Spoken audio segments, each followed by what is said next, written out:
hell was that?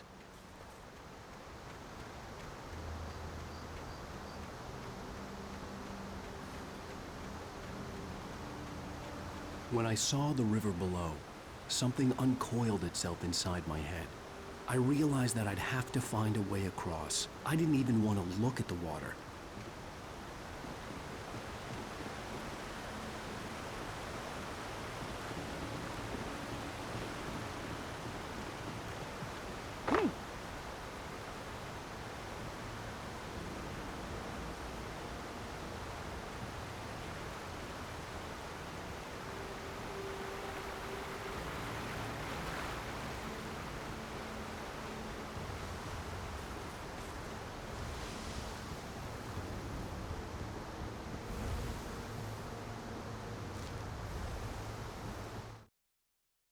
Barry Wheeler was bouncing off the walls. He jumped on a plane after his calls were ignored by both Al and Alice for several days. It could mean that they were both on a second honeymoon, but Barry didn't buy it. Al had been way too unstable for that, not sleeping, messed up. Barry had years of experience dealing with Alan Wake, and he couldn't ignore it. Something was wrong.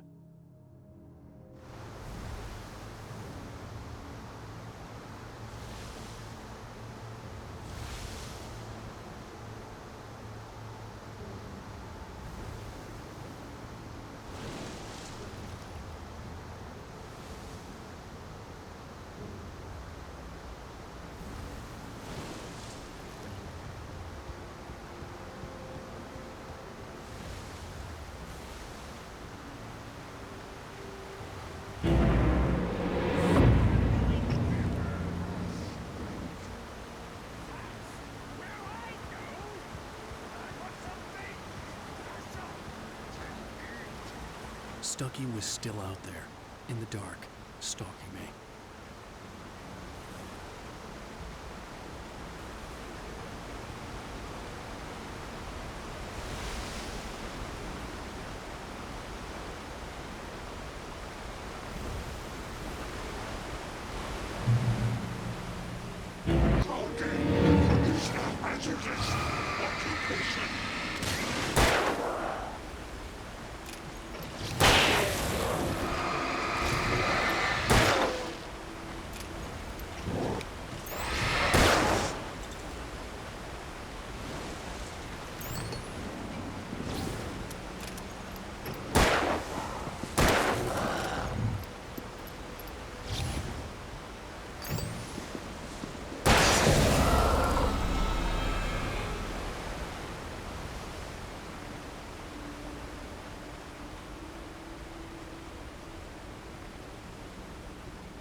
Taken.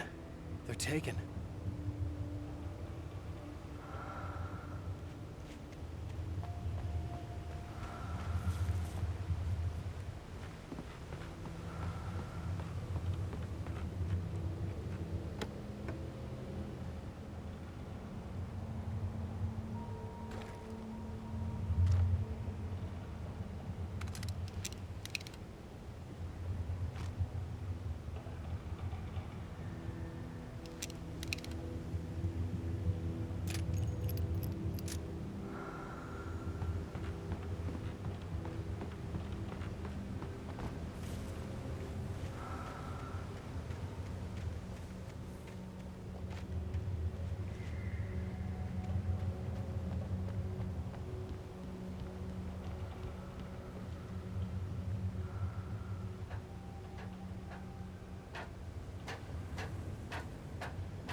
The staircase was broken.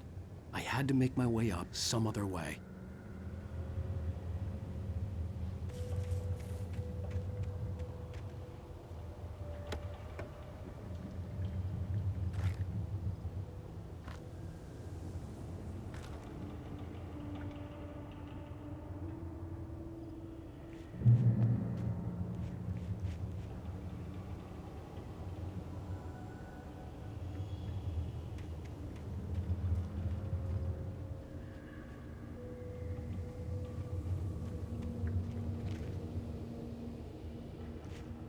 There was no power. There was bound to be a generator somewhere at the logging site.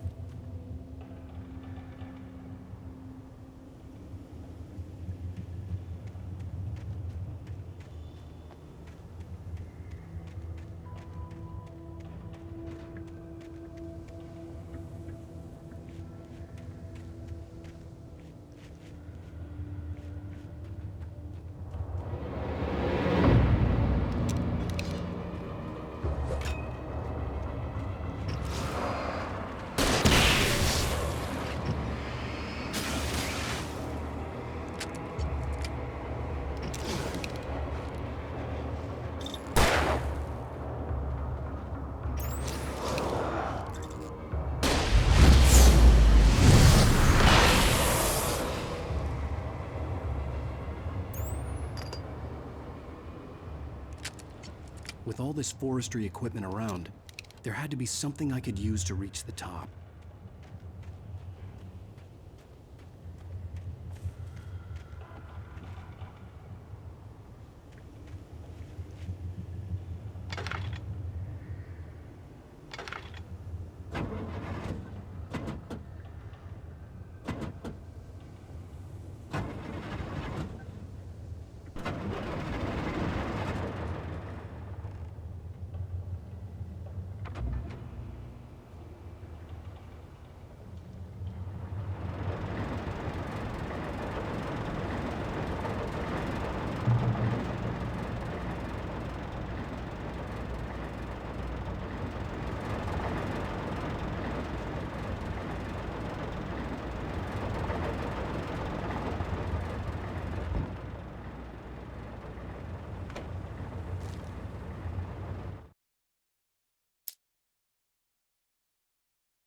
At first, I kept finding the pages as if by accident.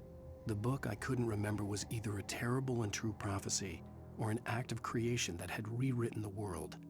I began to hunt the pages feverishly, for they held the answer to the mystery. With it, I could save myself. With it, I could save Alice.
I was just outside for a breath of fresh air, and what a night.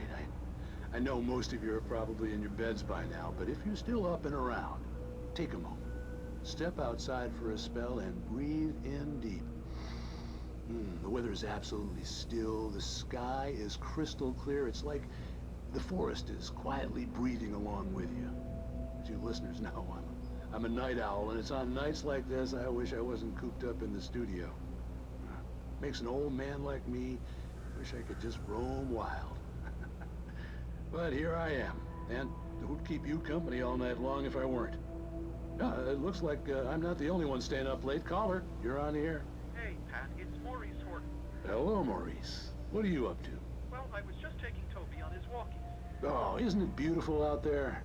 Sure, but Pat, the reason I called is that Toby heard something rustling in the undergrowth and took off after it, and I couldn't find it. Probably a rabbit. Sure. Toby loves rabbits. Well, sure. Anyway, I figured that, if anyone runs into Toby, they could grab him. My number's on his collar. And Toby's a friendly dog? Toby loves people. Usually he comes back, but we were pretty far from home, and it sounds like he went pretty wild there. Great dog, but he's just too dumb for his own good. Well, Maurice, it's out there now. Hope Toby comes home soon. Yeah, thanks, Pat. You have a good night now.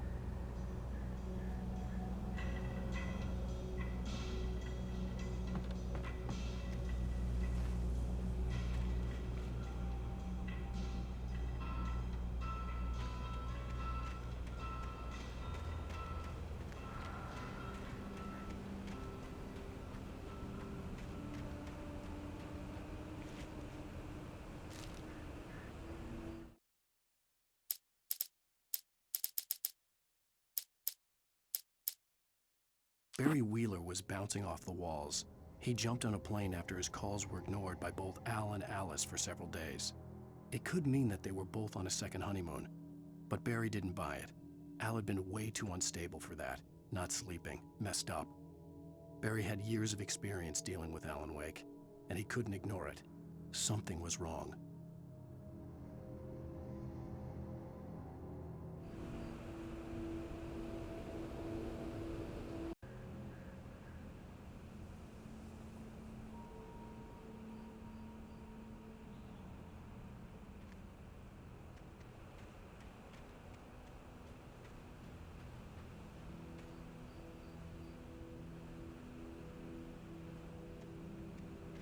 The gas station was closer now, its light welcoming in the darkness. Paul makes the best dogs in the state. Belly Burster is the best with no curves. Monster Dog is second best. The famous dog is Dude.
I stepped into the gas station's garage. It was dark and quiet. The place was a mess. It looked like someone trashed the place or that there'd been some kind of fight. Light spilled into the room through an open door at the back, and I made my way toward it. Without any warning, I was blinded by a bright light. An old portable TV on the shelf had come alive by itself. Impossibly, I could see myself on the screen, talking like a madman.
The cabin on Cauldron Lake? She asked. The sheriff looked at me suspiciously. The early morning light flooded through the office windows. I would probably never have gotten out of the woods alive without her help, but I couldn't tell her the truth of what I'd faced the previous night. She'd think I was lying or crazy. She'd lock me up, and she wouldn't help me find Alice.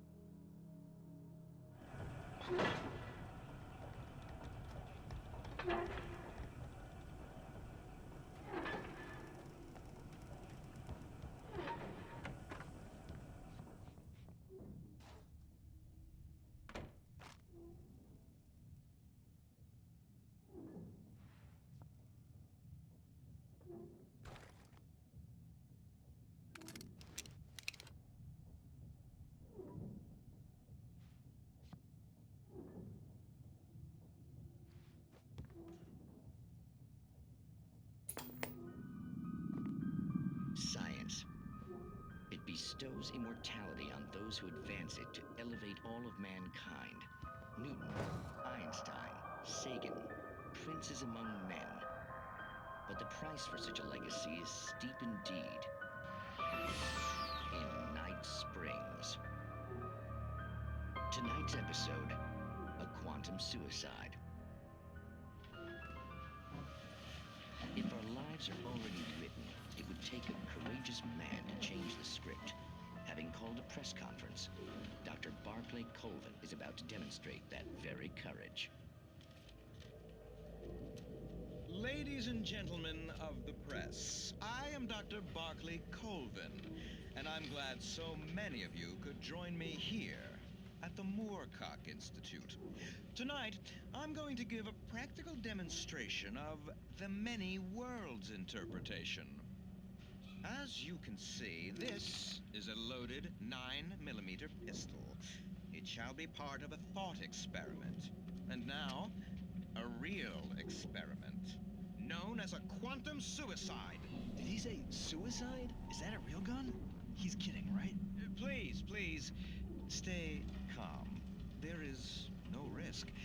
Observe what occurs when I place the weapon against my own forehead. Now, you might think this round is merely a dud. Not so. Observe the flower pot. And yet, I myself cannot be harmed with this gun. With each pull of the trigger, two new realities branch off. One in which the weapon didn't fire, and one where it did. With my machine here, I have ensured that this reality is always the former. I have bestowed upon myself quantum immortality. Under no circumstances can this gun kill me. So wait. What you're saying is that every time you pull the trigger, in another reality, you die? Yes, of course, but that's completely trivial. There's an infinite number of things that could happen at any moment, and they always do happen somewhere. The point is, this one thing did not happen here. You're insane, Colvin. Insane? Insane? Hey, was this thing supposed to be plugged in? I stumbled on it. You fools! Gaze upon quantum immortality.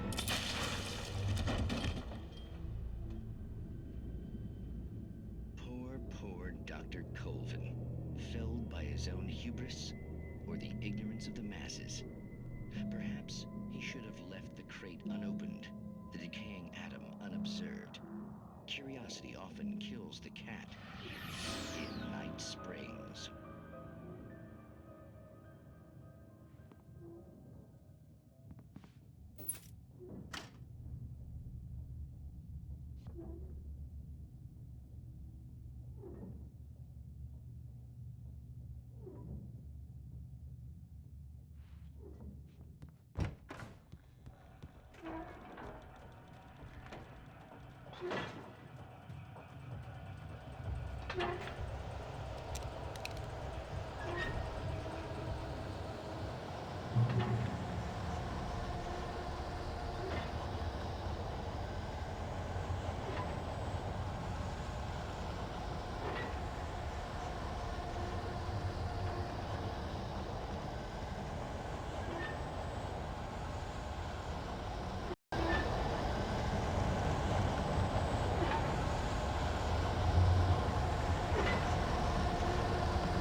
Stucky's body vanished, leaving behind only a lifetime of nightmares to come, assuming I'd reached the lights of the gas station alive.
I recognized the parade float I had seen in Bright Falls when I first arrived with Alice.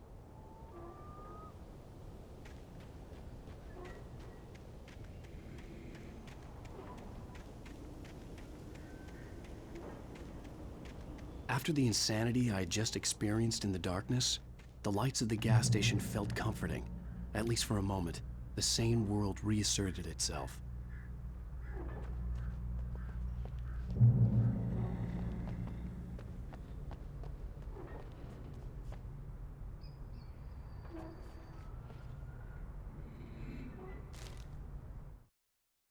Stucky spat on the garage floor and tried to shake the cobwebs from his head. Ever since the couple never showed to pick up the keys, things had been fuzzy. Something, a feeling, caught his attention. Stucky looked up and stared as his brain tried in vain to process the horror before him. He stumbled back, knocking over a can of oil. A black pool spread across the floor while he struggled for a brief moment, then let go as the unrelenting darkness engulfed him.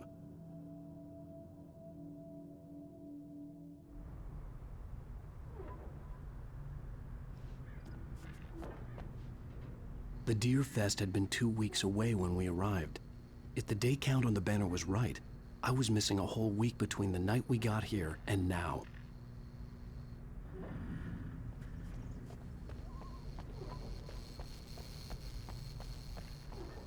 I had to get inside the gas station to find a phone to call for help.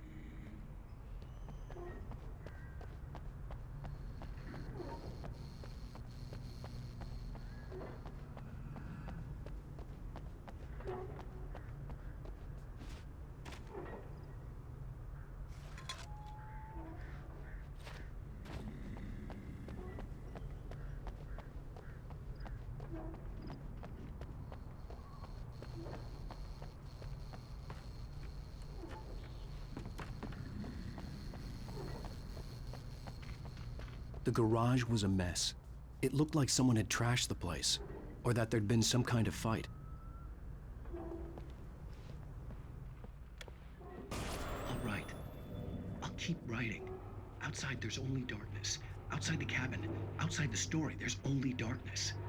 I can feel her presence in the dark. Just now, I could smell her perfume in the room. I'll reach her, I'll fix it up. I'll bring her back. The story will come true. If I stop, she's lost. I don't believe this. It'd been me on the TV, talking crazy. Was I losing my mind?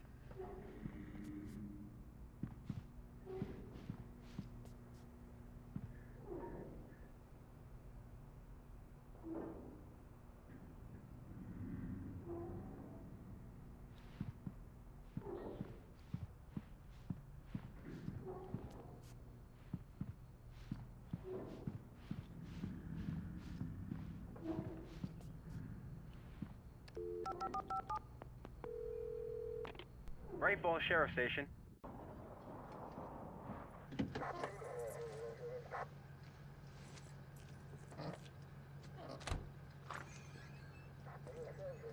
Oh, thank God, Sheriff. Sheriff Sarah Breaker. You are... I'm Alan Wake, but listen, I was in a car crash. My wife, Alice, she's missing. Calm down, Mr. Wake. We were staying in a cabin on the island, on Cauldron Lake. There's no island on Cauldron Lake, not since the big eruption in the 70s. Please, I can take you there, okay? You look like you've taken a pretty bad knock to the head. Are you okay? Listen. We'll figure this out. Please get in the car. We'll swing by the lake and then we'll go to the station, okay? Mr. Wake, have you seen Stucky, the guy who owns this place? I realized I couldn't tell her what had happened in the forest. She wouldn't have believed me. And then she wouldn't have helped me with Alice.